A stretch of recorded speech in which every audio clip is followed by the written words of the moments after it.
ایک موقع پر ارشاد فرمایا کہ میرے ابو بکر کے متعلق کبھی کچھ نہ کہیو، میرے ابو بکر کے متعلق کبھی کوئی الفاظ نہ کہیو، خیال رکھیو میرے ابو بکر کا، اس لیے کہ میں نے تمہیں دعوت دی، تم نے استخارے کیے، مشورے کیے، سوچا سمجھا۔ ایک صدیق میرا ایسا ہے ابو بکر کہ میری دعوت کے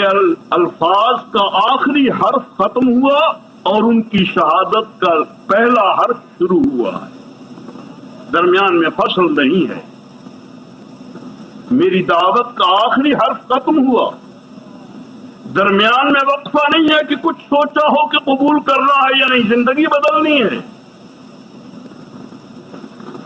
مخلوق سے خالق کی طرف رخ پھیرنا ہے، زندگی ساری اور طرف ہو جائے گی، ساری زندگی کا رخ بدلنا ہے۔ اور پورے ملک کے حجاز کا سب سے بڑا آدمی، سب سے زیادہ فہیم آدمی ابو بکر صدیق رضی اللہ تعالیٰ عنہ، اسلام لانے سے پہلے ابو بکر صدیق رضی اللہ تعالیٰ عنہ کی حیثیت کا انداز یوں ہوتا ہے، قبائلی نظام تھا، ایک قبیلے، جب کوئی جھگڑا ہوتا تھا تو قبائلی نظام میں جرگے ہوتے ہیں، ایک جرگہ چند آدمیوں کا کہ کوئی جھگڑا ہو جائے تو یہ فیصلہ کر لے، اس نے فیصلہ کر دیا، فیصلہ ہو گیا مدعی کے حق میں، تو اس جرگے کے فیصلے کے خلاف اوپر کی جرگے میں اپیل ہو سکتی تھی، مدعا علیہ کو حق ہے کہ وہ اپیل کر لے۔ دوسرے جرگے نے فیصلہ کر دیا مدعا علیہ کے حق میں، مثال کے طور پر، تو مدعی کو پھر حق ہے کہ تیسرے جرگے میں اپیل کر دے۔ تیسرے جرگے کے فیصلے کے بعد پھر اپیل کا حق موجود ہے، اور وہ اپیل ہوتی تھی صدیق اکبر رضی اللہ تعالیٰ عنہ کے پاس۔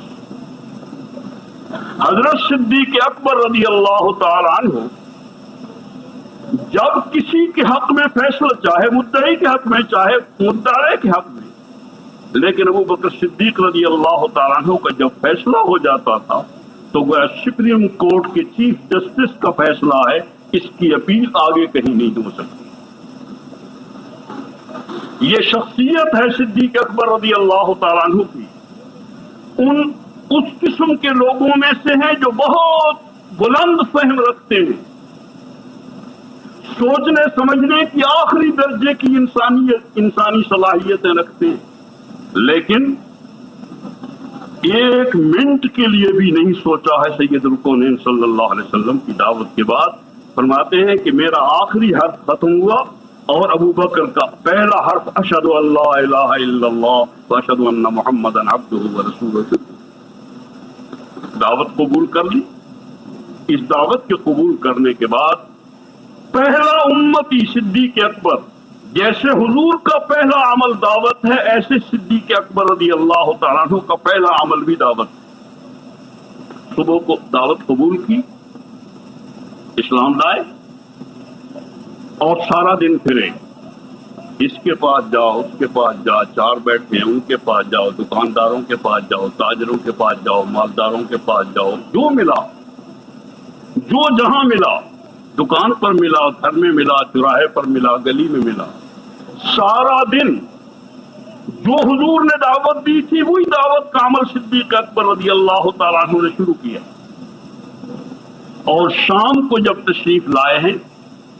تو آ کر سید الکونین صلی اللہ علیہ وسلم سے عرض کیا کہ یا رسول اللہ، جو آپ نے صبح کو مجھے پڑھایا تھا میں ان 6 آدمیوں کو پڑھا کے لے آیا، اور یہ 6 آدمی 10 مبشرہ میں سے ہیں، عثمان جیسے اور عبد الرحمن ابن عوف جیسے لوگ رضی اللہ تعالیٰ عنہ ہیں۔ سب سے پہلا نبی کا عمل بھی دعوت، سب سے پہلے اس امت کے امتی کا عمل بھی دعوت، اور اس دعوت کے عمل کو سید الکونین صلی اللہ علیہ وسلم نے نبوت کا کام سنبھالتے ہی جو شروع کیا ہے تو آخر دم تک جب بالکل آخری وقت تھا اس وقت بھی حضور یہی عمل کر رہے پورے 23 سال کی زندگی از اول تا آخر. نماز کسی وقت ہے کسی وقت نہیں ہے, روزہ کسی وقت ہے کسی وقت نہیں ہے, حج کسی وقت ہے کسی وقت نہیں ہے, زکوٰۃ کسی وقت ہے کسی وقت نہیں ہے. پہلے نہیں تھا پھر آ گیا ہو, لیکن یہ دعوت کے عمل پر ایسا وقت کوئی نہیں آیا حضور کی آمد کے بعد کہ اس وقت میں دعوت کا عمل نہ ہو. سب سے زیادہ وقت بالکل واضح طور پر عرض کر رہا ہوں, ایک مرتبہ نہیں 1,00,000 مرتبہ قسم اٹھا کے کہا جا سکتا ہے کہ سید الکونین صلی اللہ علیہ وسلم کا سب سے زیادہ وقت جس عمل پر لگا ہے 23 سال کی زندگی میں وہ دعوت کا عمل ہے. سب سے زیادہ وقت اس پر لگا اور سب سے زیادہ مال بھی اسی پر لگا.